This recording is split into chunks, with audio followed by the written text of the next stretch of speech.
Let all with eyes to see. ESPN creating a glass ceiling with RPI and strength of schedule to hold the Big 12 down, and they just got caught doing it. This is Locked On Big 12.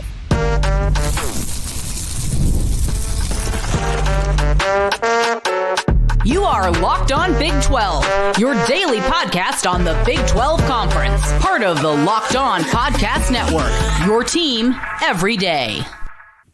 Happy Monday, everybody. Welcome into Locked On Big 12. I'm Drake Toll from America's #1 Big 12 podcast, Locked On Big 12. That's Nick Maravets of Locked On Cyclones co-hosting today as we are going to break down strength of schedule. It is a lie, a fugazi. It is fake, and ESPN is using a glass ceiling to hold Big 12 teams back with both those three letters and RPI. We'll also get into Deion Sanders is back.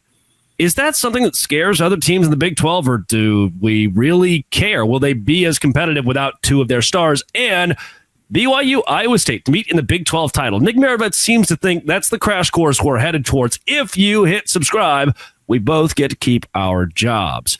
Nick, it has come out that the FPI has a glass ceiling for Big 12 teams, like factor in a really good bowl season. This all from Jeff Fuller.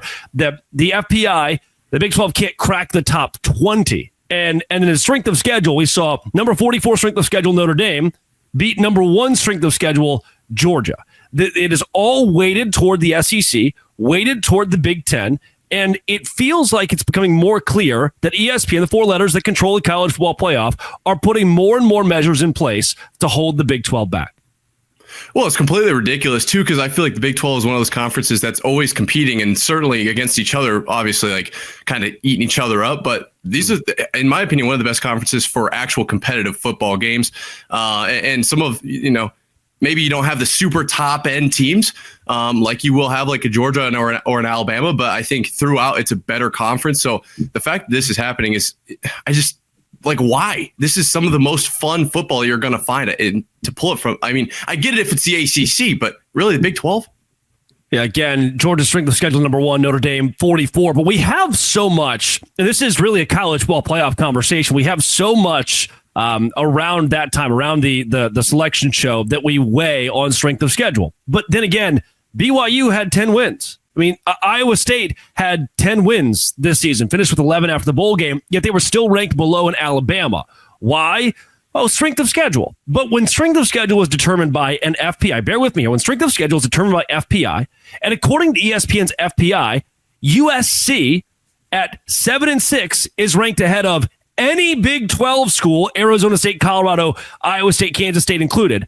You're in essence building a formula that's just going to bury the Big 12 conference. And to me, should we count wins? Should we count strength of schedule or FPI? What I want to know, Nick, is what metrics should matter when it comes to the college football playoff, because no one can answer that seemingly. Well, I think this was the year that really threw it all into the tumbler. I can't tell you anymore. At the beginning of the playoff, I would have said, okay, well, strength of schedule obviously plays a role. When you look at the Indiana game, right, 109th or whatever it was, kind of getting blown out by Notre Dame there early.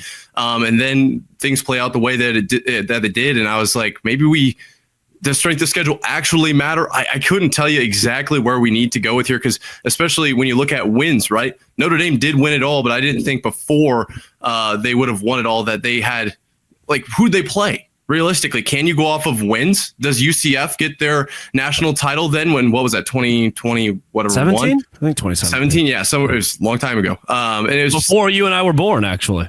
Yeah, actually, realistically, may be the case. But the thing is, all of these metrics are essentially just worthless because college football is completely chaotic at all times. So you pick who is going to get in, and then you go from there.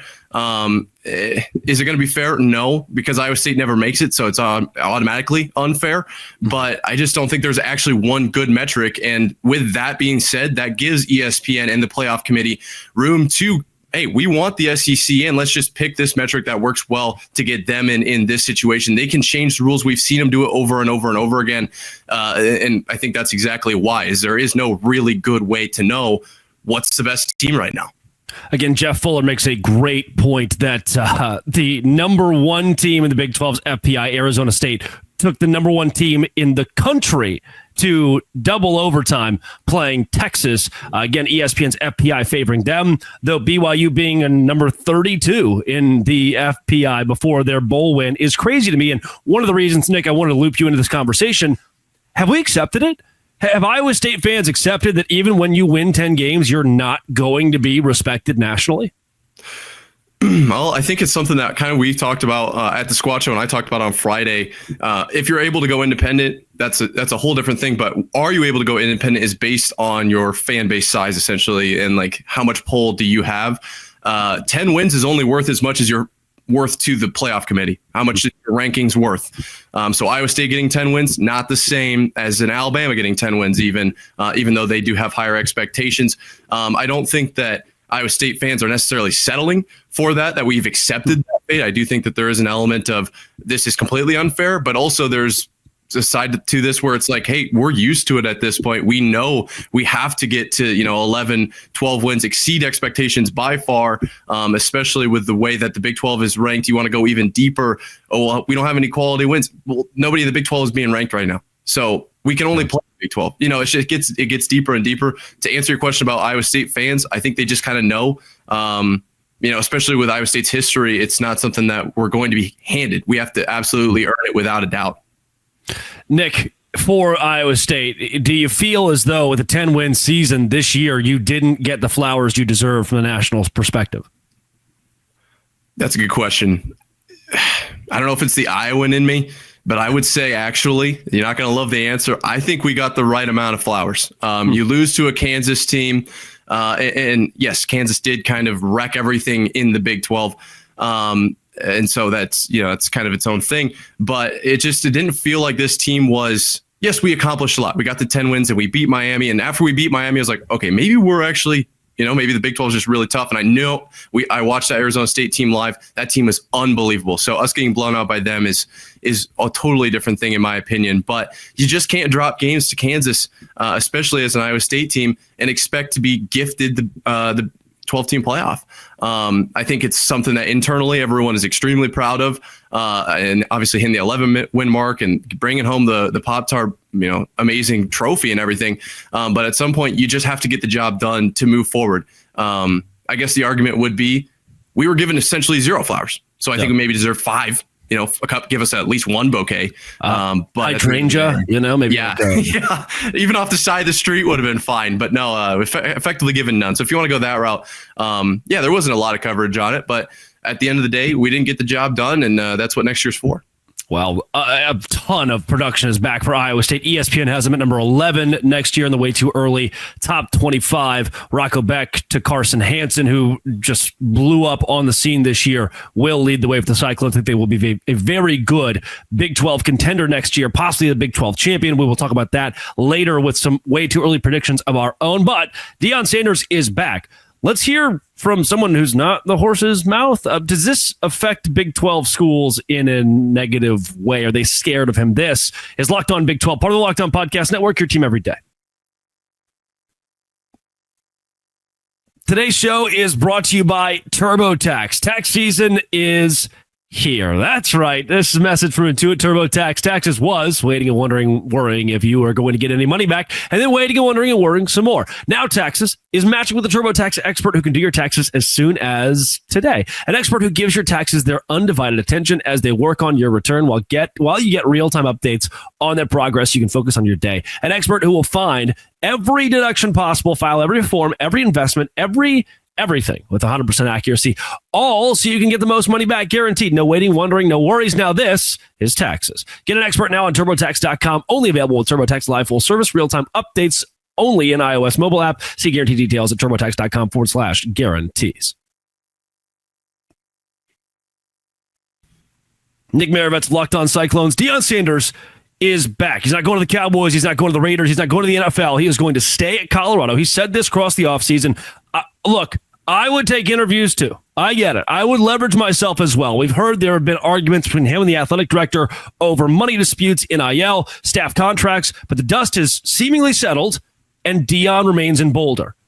Does that worry you? Do you feel like, Colorado is now the big dog to fend with in the big dog to fend against in 2025? Well, it doesn't necessarily concern me more because Deion's been there for the last few years. I would say that I think they're better with than without Deion. I think he does a great job of cultivating a culture there and obviously progressing players and developing them into better players. But I would say if I'm more concerned now than I was last year, the answer would be simply no. I don't think that team got better by retaining. I think they avoided getting worse, which is, a good thing, but I don't think that scares me anymore. Are they a front runner for you? Many people are not talking about Colorado. They're not in a lot of these way too early top 25s. Should they be a front runner for Big 12 champions next season? I don't see it. No Travis Hunter, no Shedeur, and obviously you lose a ton more. They did bring in the number one quarterback. I believe it was in this year's class. But is he going to see the field right away? I don't know exactly what that looks like yet. I'm sure nobody in Colorado does either. And to that point, I would say, prove it. I want to see it on the field. I want to see it done.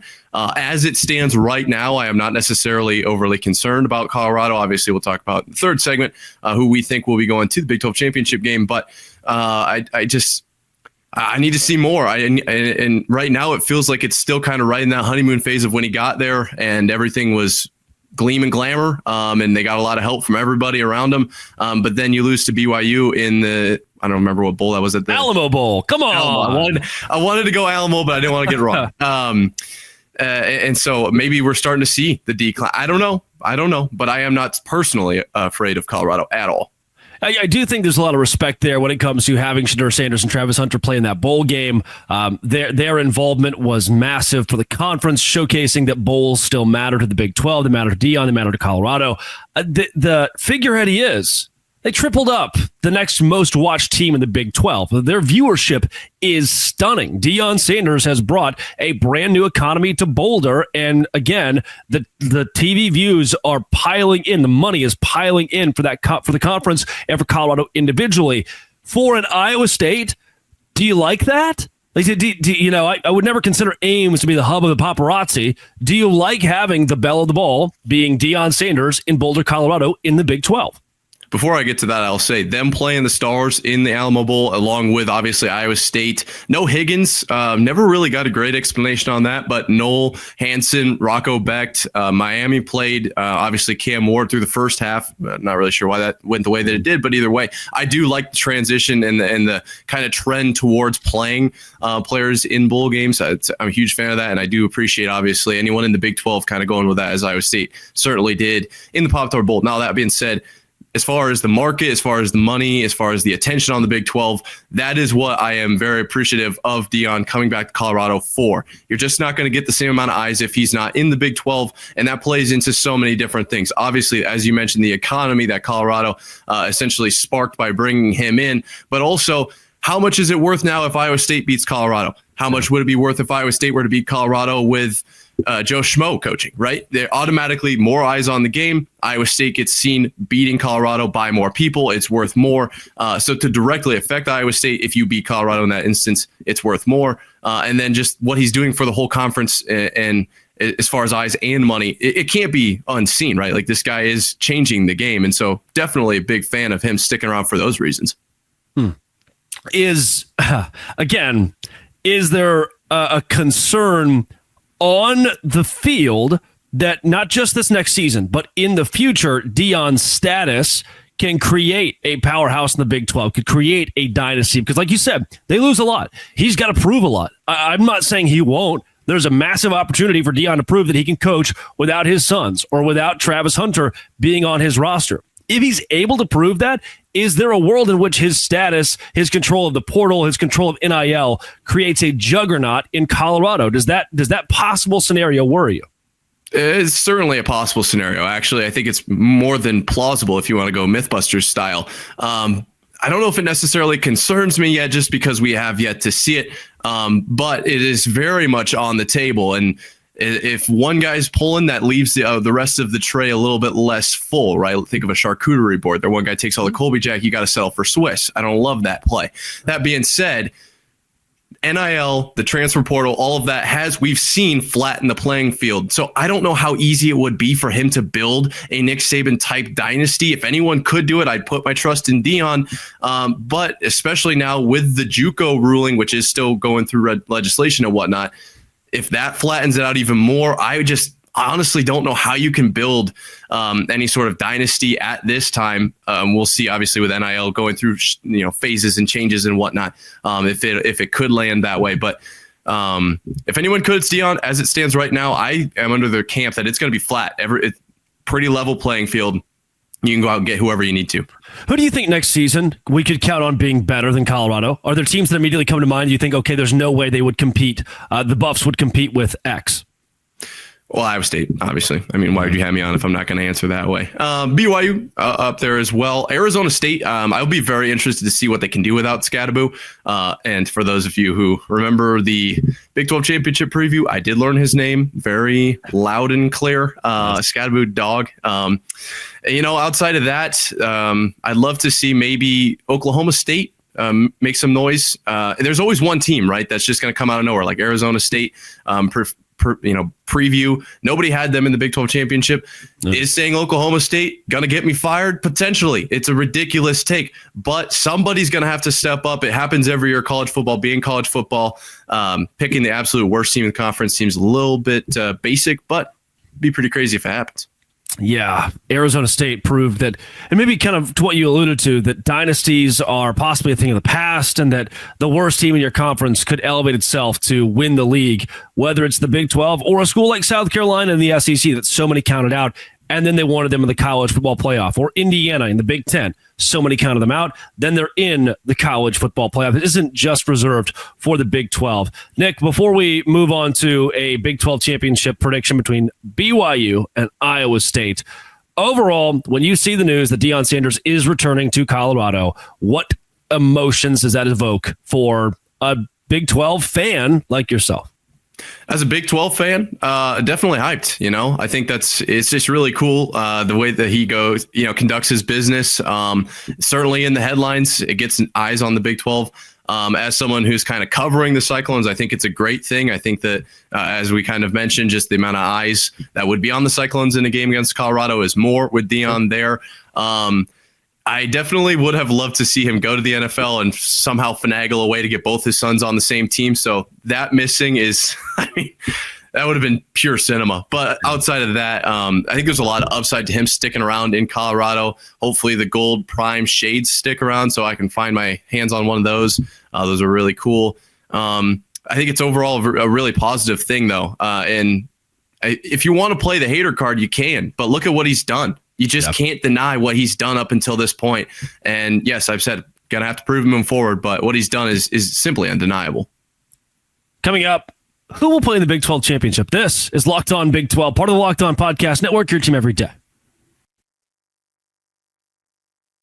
Today's show is brought to you by FanDuel. Super Bowl 59 is here. One game, two teams, endless possibilities, and there's no better way to make every play more exciting than with FanDuel Sportsbook. Whether it's predicting the first touchdown, Saquon Barkley, calling the MVP, Saquon Barkley, or even betting on the coin toss, tails, FanDuel makes it easy to get on the action with live betting all game long. You can adjust your bets as the game unfolds and feel the thrill from kickoff to the final whistle. Live betting feature allows you to stay involved no matter what happens on the field, and the app is easy to navigate. Plus, know you can place a $5 bet and potentially win $200 in bonus bets at the Super Bowl. Yeah, it's the icing on the cake. Download the app or head to FanDuel.com to get started at $5 bet. And if you win, you'll score $200 in bonus bets. That's FanDuel.com. Bet with FanDuel, official partner of Super Bowl 59. Nick Maravets of Locked On Cyclones. Reading Athlon Sports way too early Big 12 predictions. They have Arizona State at number 1, Kansas State at 2, then BYU at 3, and Iowa State at 4. But it sounds like where you would disagree is taking those first two and flipping them with those 3rd and 4th ranked schools. You have BYU, Iowa State in the Big 12 championship next season. Do you think that's the most likely path we're headed down? Yeah, I do. And obviously, as the Locked On Cyclones host here, we'll start kind of in that Cyclone territory. Yes, I feel like this has been the most active Iowa State has been in the transfer portal in some time. Maybe I'm mistaken, but just looking at the movement here, we lose quite a few defensive ends. That is the biggest concern that I have for this team. But look at who we're bringing in at wide receiver. Xavier Townsend of UCF and Chase Sowell, I think, maybe won't completely replace Higgins and Knoll. I don't know if you ever could do that.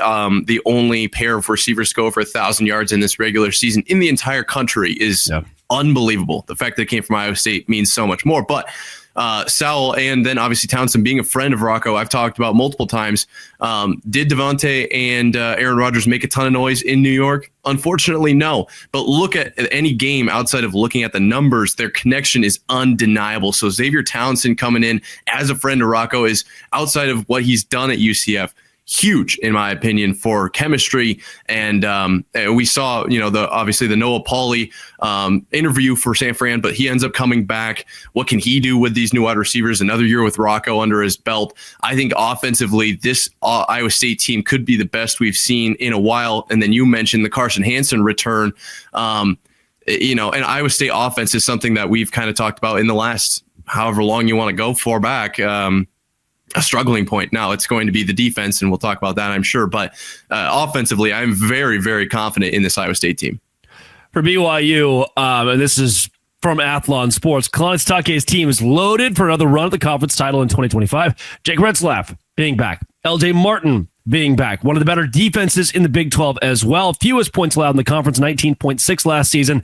Harrison Taggart, Jack Kelly, Isaiah Glasker. The names go on and on for what BYU will bring back next season. They will be in the top 5 in the Big 12. They should be a number 1, 2, 3 pick preseason in this conference as well.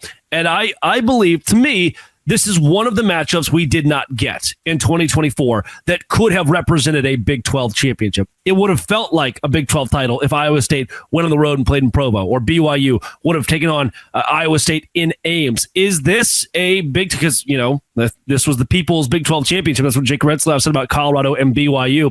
Is this a recap of what the 2024 title should have been or could have been? I don't know, honestly. Obviously BYU throttling Colorado was kind of fun to witness, but I don't know if I'd go so far as to say what it should have been. As we talked about previously, you get into conference championships by numbers. So there is no committee deciding it's Iowa State versus Arizona State. And yeah, you can make the argument the best teams. And that's at the end of the day, to me, Iowa State deserved to be in by the numbers. They got in. Did they get blown out? Yes, but they got in because they earned it. That's it. That's all. I'm going to leave it at that, because they didn't necessarily earn it or deserve it with their on the field play. At the end of the day, it looked pretty rough, but numbers wise, they got in when they were supposed to. There is a major question that most people are asking themselves right now. How could these two play in the Big 12 championship when they already will square off in the regular season? They'll be at Jack Trice. We don't know the date of that game yet. To me, looking at Iowa State's schedule next year, BYU schedule, I should say next year, it plays out favorably enough that I don't think the winner or loser of that game will matter as much down the stretch. We could see an 11-1 Iowa State, an 11-1 BYU, or a 12-0 Iowa State, 11-1 BYU. Flip those around however you want. Is the Big 12 chaotic enough that we could see a regular season rematch in the conference title game? Absolutely. Obviously, the Big Ten's where people are going to look. Everyone thought it'd be Ohio State, Oregon in that Big 12, that Big Ten championship, but then things go the way they do in the regular season and they shake out differently at the end of the year. Now, the Big 12, I will say this. Iowa State defeats Iowa, maybe a little bit preemptively. I said Iowa State now going to be national champions. We go 7-0. You lose 2 in a row and you find yourself in the middle of ocean. Just no life raft anywhere. You control your own destiny as far as wins and losses week to week, but you need help to make it. Right? You've lost to Texas Tech. You've lost to Kansas. Things are down more than ever, but all of a sudden, things fall your way. You win what you need to, and you find yourself in the house that Jerry built. So I think that right there, it's literally just months ago, is the perfect example of this conference will eat itself alive. Will anyone see it coming? Unlikely. Did anyone take Kansas in that 3-4 week span? Maybe at the end of it. I think last year's a perfect example, though, of You never know. It could be an 2-win Arizona, hypothetically speaking, that just rips up the top and a team that was in the middle of the pack. I mean, we had Baylor almost made the Big 12 championship game. Are you kidding me? True. The Bears were a game away at the end of the season. Could have done it in the last week, which is stunning within itself. For Iowa State next year, going on the road against Cincinnati and Colorado, those will certainly be tough. At Oklahoma State, who you already said could be a sneaky championship pick. TCU is not a fun road game either. And then a home game against Arizona State or BYU will build a tough schedule. Again, I think BYU is in a fairly favorable spot. It is good ultimately that Iowa State does not play Kansas State in a conference game, so that loss doesn't hurt your college football playoff chances, but you can still land a massive win in the pre-conference, as odd as that is. Baylor and Utah felt that this last season. When you analyze the Iowa State schedule, does it pan out in a way where you see the Cyclones? We know they'll be good, but the schedule panning out in a way where the Cyclones can take advantage. I see it almost panning out in a way where Iowa State makes a very real run at the 12-team playoff. I mean, that's a good schedule right there. BYU, if they're in this situation we're laying out where they make the Big 12 title game. Colorado, and I talked about just how much prime matters there. The Arizona State. First off, I'd love to see an Iowa State-Arizona State rivalry born. Look at the basketball game that just happened this weekend. Absolutely electric there, that environment. But that being said, that will depend largely on how does their loss of Cam Scottaboo affect the team. Can't tell you quite yet. And then obviously the win potentially over Kansas State in Ireland would be absolutely legendary. So I think, yes, there is a very realistic path for them to make the Big 12 championship. That's why we're having this conversation. But even more than that, this schedule almost lends itself to you could get in with one loss and come in as, I don't know if I would say outside of a Big 12 championship getting in, maybe as an at-large bid there. But it's very possible. I think this is a very realistic schedule for the Cyclones here. ESPN has BYU at number 9 in the country, Iowa State at number 11 next season, and they're way too early top 25. If they were to pick a Big 12 championship, it would be these two schools. I don't think anybody would be shocked if the Cougars and the Cyclones square off, two long-tenured coaches, guys who have won at the highest level before, meeting in Arlington. Quite the possibility. Nick Maravets, where can folks find more of your work? You can find me at Nick Marv on Twitter, and then Locked On Cyclones here on YouTube, baby, every day. Your team every day. That's pretty easy. When you're not making Locked On Cyclones your first listen every single day, you can make Locked On Big 12 your first listen every day. This has been, and it always will be, Nick, thanks for joining. Hey, thanks for having me, brother. Locked On. Thanks again for making it your first listen every single day. Dose Grande.